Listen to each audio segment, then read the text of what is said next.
Melun, un barbecue géant s'est déroulé au pied d'un immeuble, regroupant à peu près une centaine de personnes. Moi je dis bravo, bravo à tous ces gens et à tous ces jeunes qui ont bravé le couvre-feu et l'interdiction d'être nombreux.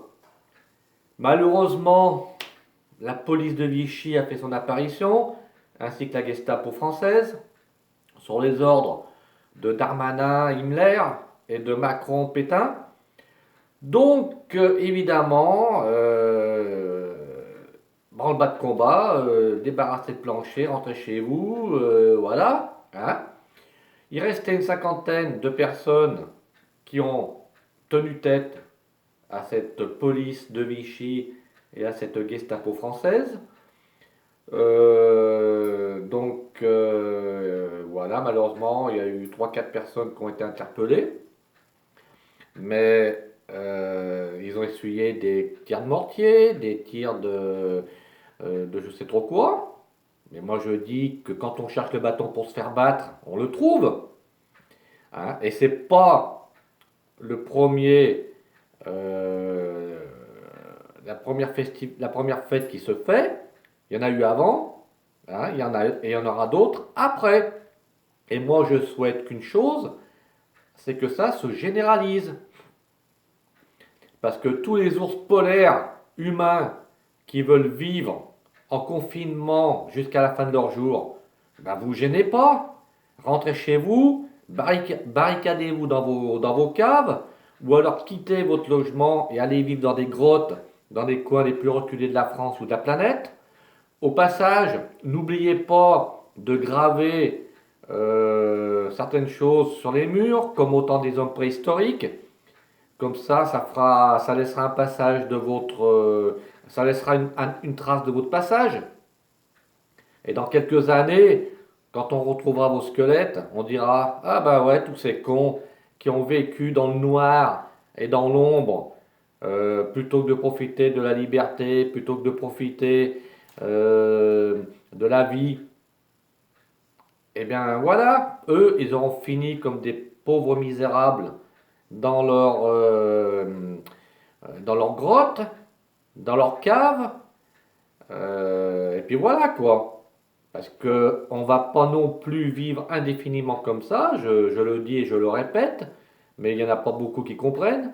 Hein. C'est malheureusement une minorité de gens qui veulent vivre et une majorité qui veulent hiberner. C'est bien regrettable. Ça, c'est comme les vaccins. Hein. Moi, les gens qui se font vacciner, il n'y a aucun problème. Je respecte leur choix.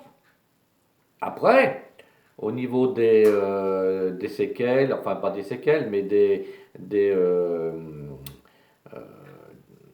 enfin, ce qui entraîne derrière les petits problèmes de vaccins hein, ou de médicaments, les contre-indications, les effets secondaires, les trucs comme ça. Bah après, voilà quoi, ils en subiront les conséquences, surtout que ce vaccin a été fait à la va-vite, comme d'habitude. Comme par hasard, un vaccin, on met un an pour le faire, il n'y a qu'à voir le vaccin de la grippe. Et là, comme par hasard, celui-là, il a été fait en claquant du doigt. Mimi Mati a dû passer par là, à mon avis. Hein.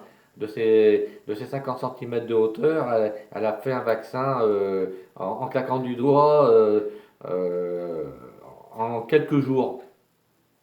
Donc il faut des pigeons pour les essayer, il n'y a aucun souci. Hein. Moi je souhaite que ce vaccin soit efficace, évidemment, quel que soit le laboratoire qu'il a mis sur le marché. Et quand on voit le nombre de laboratoires qu'il y a, il y a la pépette derrière qui est en jeu. Parce que, évidemment, hein, les vaccins derrière, ça va rapporter. Voilà. Le problème, c'est que, encore une fois, je ne le répéterai jamais assez, ce virus, on n'a pas demandé à l'avoir. On n'a pas demandé à avoir ce mode de vie depuis un an maintenant. On en est au troisième confinement. Je l'avais prédit dans mes vidéos précédentes. Il y aura trois confinements. Hein. Maintenant, je vais dire qu'il y en aura un quatrième, voire un cinquième. Il paraîtrait que, d'après certains voisins que je connais, que je côtoie toujours d'ailleurs, malgré le confinement et malgré le couvre-feu, que En mars 2020, ils avaient annoncé 7 vagues de virus. Alors si jamais c'était le cas, j'espère que ça ne sera pas le cas, mais si c'était le cas, on n'en est qu'au troisième. 3 vagues en un an. Alors, on va dire que pendant 2 ans, un peu plus de 2 ans, eh ben, on aura nos 7 vagues si ça se concrétise.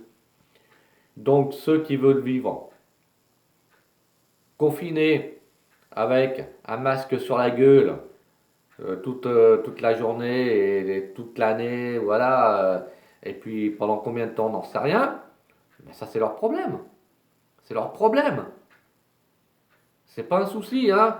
Même après, quand dans 20 ans, quand le virus aura peut-être disparu, peut-être, on trouvera toujours les mêmes cons qui auront un masque sur la gueule et puis qui taperont du coude pour dire bonjour à leurs potes ou à leurs connaissances. Hein. Donc ça fait pitié ces gens-là. Ces gens-là, ils font pitié. Ce sont les mêmes qu'on retrouve plus ou moins hein, quand il y a une menace de grève ou une menace de guerre, comme il y avait eu la guerre franco-Iran-Irak. Hein, ce sont plus ou moins les mêmes qui se ruent dans les magasins pour faire leurs provisions au cas ou qui se ruent dans les stations d'essence quand il y a la grève des routiers, au cas où. Hein. Moi, ça m'amuse beaucoup tout ça. Alors c'est vrai que pour l'essence, j'étais pas un des derniers, hein, ça je l'avoue. Hein. Moi j'ai le courage de mes opinions, j'ai des couilles, hein, je l'avoue. Par contre pour la bouffe, hein, non, désolé, hein, quand il y a eu la menace de guerre Iran-Irak, moi j'ai pas acheté pour 500 euros ou 1000 euros de bouffe. Hein. J'ai vécu normalement et puis j'ai dit ben on verra demain. Hein. De toute façon, voilà quoi, hein, les magasins étaient quand même pleins, il y avait de la bouffe, je veux dire, et ceux qui portent préjudice aux gens normaux, ce sont tous ces gens-là qui se ruent dans les magasins pour faire leur provision de bouffe pendant je ne sais combien de temps. Donc là, ça serait bien que ce soit les mêmes qui fassent leur provision de bouffe pendant un certain temps, hein, 6 mois, 1 an, 5 ans, 10 ans, parce qu'ils ont peur du Covid, ils ont peur de ce virus, ils ne peuvent pas vivre normalement, alors ils font avec. Hein. On leur dirait, bah, restez cloîtrés chez vous 6 mois sans ouvrir votre porte d'entrée. Si on vous voit dans votre terrain, on vous flingue. Mais ces gens-là, ce sont les premiers qui se barricaderont chez eux et qu'on ne verra pas pendant 6 mois. Parce que ils auront obéi à la lettre au gouvernement pétainiste qui nous gouverne actuellement. Retour en arrière. Donc, et c'est bien regrettable parce que les vrais parasites, hein, ce ne sont pas ceux qui bravent le couvre-feu et le confinement, ce sont ceux qui, justement, obéissent au doigt et à l'œil au régime dictatorial qui est en vigueur actuellement.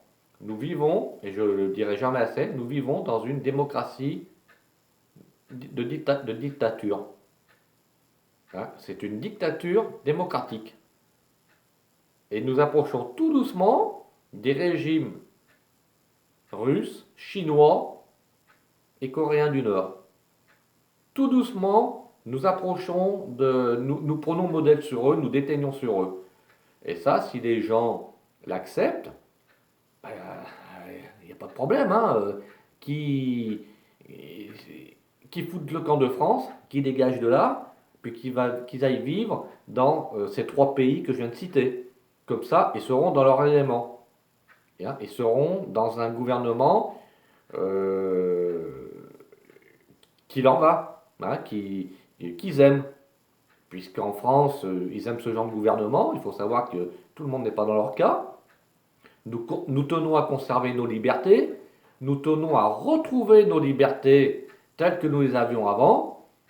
Et c'est pas malheureusement un virus qui va perdurer et puis qui va peut-être se reproduire toutes les années comme le virus de la grippe, qui va nous intimider. Sinon, on ne vit plus et on ne vivra plus jamais. Et ça, si les gens ne sont pas capables de comprendre ça, eh ben c'est bien triste pour eux. Hein. Voilà.